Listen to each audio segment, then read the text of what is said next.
일본 반도체 소재 업체가 최근 삼성전자 최고위급 인사들을 만나 아베 정부의 수출 규제에도 불구하고 거래를 유지해달라는 의사를 밝힌 것으로 알려졌습니다.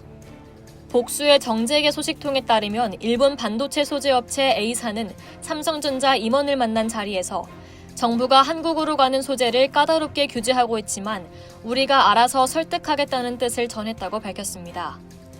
이 업체는 일본 정부가 지난달 4일부터 수출 규제를 강화한 고순도 불화수소, EUV용 포토레지스트, 플루오린 폴리이미드 등 3종 소재를 생산하는 곳 중 하나입니다.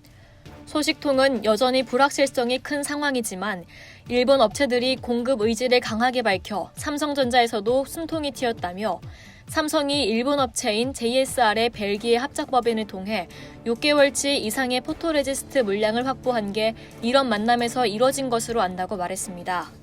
또 다른 소식통은 일본 소재 업체들이 수출 규제로 삼성전자와 SK하이닉스 등 글로벌 반도체 시장 최대 고객사를 이를 위기에 처하자 거래선 지키기에 돌입한 것이라고 전했습니다.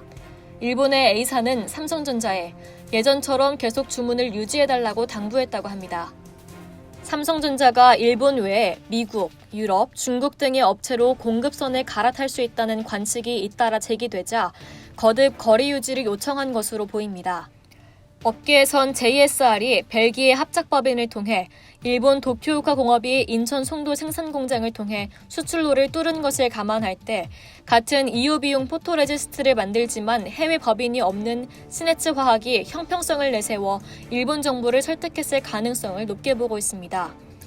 고순도 불화수소의 경우 일본 모리타 화학공업이 중국 상하이 생산 라인을 활용해 한국으로의 수출을 검토하겠다고 공식 입장을 밝힌 상태입니다.